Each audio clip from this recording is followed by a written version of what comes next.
Euroregione News. Tutto a destra, Comune di Udine, Regione Friuli Venezia Giulia.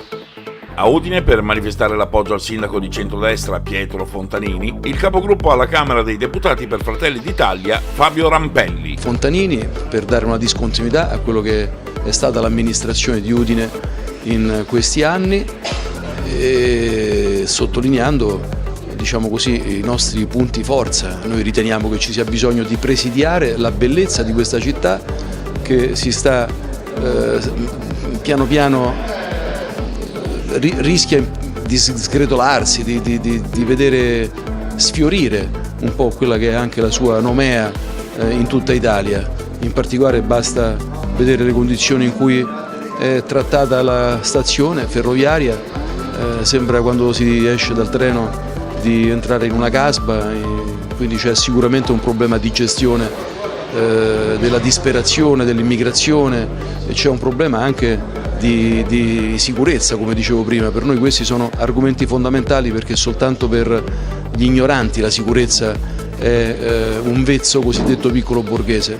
Le persone che lavorano, le persone anche più deboli, le donne, gli anziani, i bambini, i diversamente abili, hanno bisogno di essere protetti, e quindi noi dovremmo puntare molto su questo aspetto, vogliamo puntare molto su questo aspetto, quindi con un governo regionale che sarà un governo favorevole a un eventuale centrodestra a Udine, con un governo nazionale che ci auguriamo nelle prossime ore possa prendere il sopravvento e possa avere comunque una forte presenza di centrodestra, di destra e di centrodestra. Noi riteniamo che si possa aprire una stagione di ripresa, di vigore da parte anche del Comune di Udine.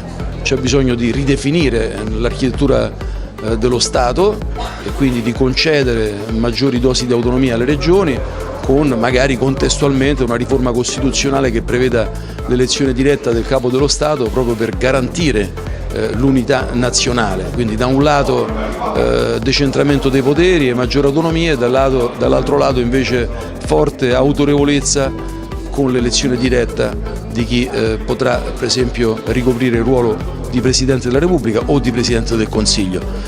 L'Europa non sta funzionando perché spesso la concorrenza sleale non viene da paesi extraeuropei, ma viene da paesi interni all'Unione Europea.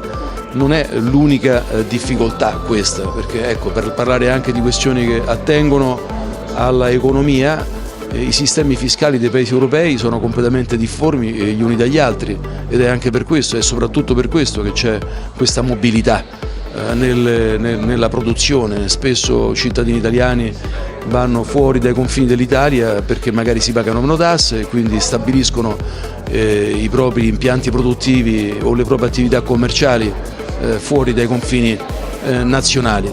Questo produce comunque un danno e questo danno deve essere in qualche maniera estinto. Lo faremo attraverso il governo della regione Friuli Venezia Giulia, abbiamo le idee chiare al riguardo, e lo faremo anche con un'attività incisiva da parte del nuovo governo italiano o comunque del Parlamento italiano, perché non è ancora chiaro chi è che farà parte del governo, nel rapporto con l'Europa, perché comunque fino ad oggi abbiamo avuto una rappresentanza nel rapporto appunto con gli organismi sovraordinati a quello nazionale poco efficace. Da Udine per Euroregione News, Marco Mascioli.